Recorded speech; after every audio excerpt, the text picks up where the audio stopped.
छुपा रूप है तेरा सुर में छुपा रूप है तेरा. I want to thank you all for being here. It was actually Happy who encouraged me to stand up because she said your story is extraordinary, and I said I don't see what's so amazing about my story that you don't all have amazing stories as well. But she said you really want to start about the story of how you rejuvenated yourself with raw food. And I really didn't think about it because it seems natural and normal to be able to heal yourself completely. My journey into raw began when I had an unusual dental experience. I had a dentist who pulled out a tooth he wasn't supposed to. And I've talked to a few people here and before who've had some serious dental concerns, and the conventional system can't address it or can't deal with it. So I noticed that, you know, my jaws were starting to hurt and nothing else was helping. I tried antibiotics and penicillin, and I always ate well. I thought I ate well, but it just wasn't enough what I was doing. So there was a beautiful cafe in Tempe. It was Gentle Strength and Rossum Cafe, a beautiful cafe. They had closed down. But Gabriel Cousins came up from Patagonia, and he was teaching the mystery of raw food as a way of helping you become a superconductor for the divine. And one thing I liked about him is not only was he spiritual, but he was also medically trained.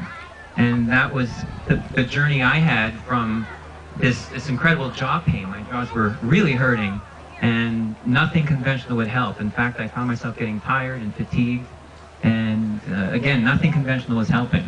So I went to see him and got a medical workup, a thorough exam and evaluation that looked at my oxygen, my blood, my metabolism, and he helped me determine the right proportions of raw, natural, healthy, organic foods to eat. And for a while, for about 6 to 8 months, I was 100% raw. And that was like a jump for me. I was able to jump to the next level in my health because of the kind of raw food I ate, and being really, you know, stringent on the kind of foods I put in my body. And it really got me to the next level. It really detoxed me. What it also did, it opened me up to the next level spiritually. So I found myself more open in terms of my awareness, more open in terms of my sense of my ability to feel connected with everything and everyone. And this is, for me, I thought I ate healthy before, but raw food was another opening for me. And so since then, once my health reached another level, I was able to become 80% raw, sustainably raw. So I can go out with friends and have fun, have the fun food, but it's always the place I like to go home to. It's always the kind of food that I find brings me joy and brings me peace. But then the other thing to be careful about with raw food is don't let it become another addiction. Don't let it become another attachment. I was talking to a nurse at the Tree of Life, the Rejuvenation Center in Patagonia, and there are some booths I noticed here from Patagonia, so they're doing some amazing work as well. She said a lot of people come there and they had eating disorders, obsessive compulsive eating disorders, and raw food was another substitute because it was overly controlled. So that's one of my caveats to that. Let this be a tool, but don't let it become an obsession. And fortunately, I feel like I've been able to find a way that this is a healthy medium. I've been able to experience lots of joy with this form of eating, but also find it sustainable, where I could travel and go out and not also get sick by eating non-raw food occasionally. And that's, you know, widened my experience of life. So I thought I had it all figured out. And then I was in a car accident in 2005, a really bad one, and I banged up my head. And I really didn't think much of it. The car was totaled, but magically I walked away unscathed, or so I thought.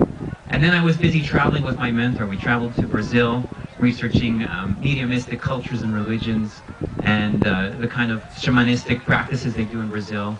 And one of the friends I'll be featuring, who was born in Brazil in 1901, he'll be coming on at 3 o'clock. So I hope you all can stay and enjoy. And I'll be mentioning some of the insights I've gotten from having to meet him and having to work with him. So here was 2005. In 2006, I was doing all this traveling, and I started getting this really bad headache. And I thought, well, maybe it's food poisoning, but the headache just would not go away. I mean, this was like March of '06, and the headache just kept insisting and insisting. thought it was food poisoning. I did detoxes, I did cleanses, and it just didn't go away. So I think around June or July, I said, I got to do something. And I went to a natural doctor, and she couldn't figure it out. And so something inside me said, just go to the hospital. Just go to the hospital now. So I managed to drive myself to the hospital with this searing headache. And the staff looked at me and they said, well, we got to do a CAT scan on you. And I said, okay.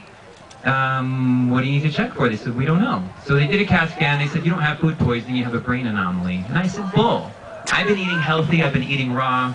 You know, what on earth would affect me? They said, well, we're surprised this hasn't killed you yet. This is blocking the blood flow through your brain. And I said, you know, they thought, hey, this could be a tumor. And I said, no, it's not a tumor. A long story short, I fought for my life there. It was like a, you know, in a bad kung fu movie, when everyone's throwing blades at you, you're trying to fight for your life. I called all the Reiki masters, all the prayer circles. The Dolphin Energy Club is a healing group at the Monroe Institute I worked with once. I even called a neurosurgeon friend of mine at Duke, where we went to school together, and he was a full-fledged neurosurgeon. And the conclusion was, you're going to have to go through this, otherwise you're going to die. It was that intense. No time to fly down to Brazil for John of God, or, you know, I was fighting for my life, and it wasn't working. But here's the amazing thing. I still had friends bringing raw food to me. They brought raw juices, they brought sprouts, they brought flax crackers to me while I was in the hospital, while I was having to endure the food. And the nursing staff said, we're amazed how well you're doing. I mean, even before this, your anxiety is so under control, you're responding so well to this. So I had a 9-hour surgery, and I had a profound experience of life beyond life during this brain surgery.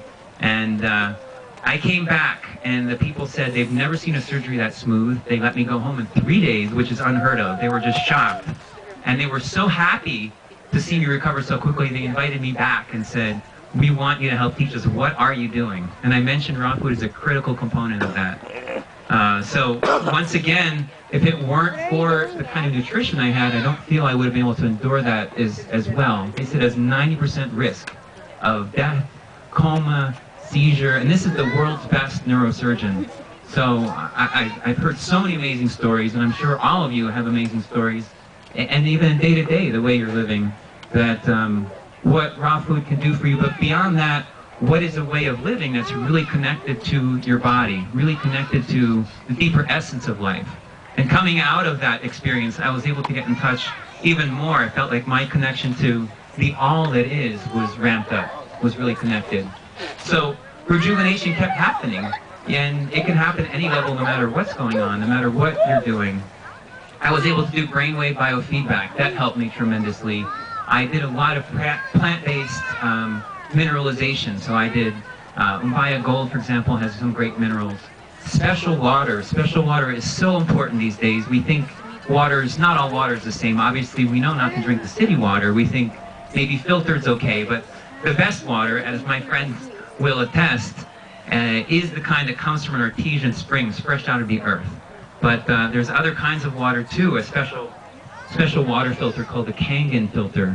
And if any of you have heard of Kangen, I really recommend that water. It's really helped felt like regenerate my cells, regenerate myself. And in fact, one of the things I learned, it was back in '07, I met Bernardo, my dear friend and mentor, who has literally, taken raw food and healthy living to the next level, lived this way for over 100 years, eating healthy and having an entire regimen. Because this isn't just about raw food. This is about an entire integrated lifestyle. As Gabriel Cousins would say, you can't eat your way to God. It's a great tool. It'll help open up yourself spiritually, but it's also about spiritual practices. It's also about how are you living. And so I met Bernardo in 2007, and I've been able to work on his practices and integrate that into my life. And it was just last weekend where I was at a Brazilian samba concert where he was featured as a guest, honored for his 109th birthday. And they actually carded me. They said, we won't let you into this club. You need to be at least 21. And I said, damn, your stuff's working so good, I'm telling you. It's working almost too well. The other thing I learned about healing, the healing is really about experiencing your divine natural awareness. And this includes DNA healing. So one of the things you can do with this DNA, we think it's just this solid, unmutable, unchangeable thing, but DNA, I consider it your divine natural awareness. When I was studying medicine as a student, I thought it's a bunch of chemicals. I thought it's something that can't be fixed. You think you have gene therapy. And people are telling me, well, you know, you can't live past a certain age. It runs in my family. I have heart disease in my family. I have diabetes that runs in my family. I really can't change that. Well, not only can you change it with nutrition, you can actually change your DNA with your consciousness. And I began getting this experience first researching it as a medical student, and then later I was studying it as, and intuitively, I was doing shamanic journeying with this Brazilian tradition, and I was able to feel like I got glimpses of my DNA, that I could communicate with it. And I have another mentor of mine that I wanted to feature. His name is Leonard Orr. And how many of you have heard Leonard Orr? Amazing, amazing guy. He talks about physical immortality in this book. And I was chronologically at the time, and people say, well, what's your age? And I said, well, I don't really identify with an age. I don't buy into a number, especially after having come back from this amazing, brain experience. I don't really identify with a certain number. And physical immortality is a perfect example of that. There's pictures of Babaji, who's always looked 25. So that's when I began working with my DNA intuitively and saying, you can really consciously switch on your anti-aging gene. You can really consciously program yourself to unleash your most powerful belief systems, to be the greatest human design you possibly can be. And this is something that can be done not just with eating. There's research with rats when they're calorie restricted, their anti-aging gene switches on. That's why, we're taught not to overeat, because it does something to our body. The other beautiful thing about raw food, it has this natural essence that can activate your anti-aging gene, that can communicate. It has a living, vibrant force that can communicate with your genes. What is it about raw food that makes it so special? Is it the fact that it's food? Well, it has energy, has universal life energy. And as my soul sister Z will be speaking, she also has an amazing experience of rejuvenating her body with her natural sense of awareness, with the vital force.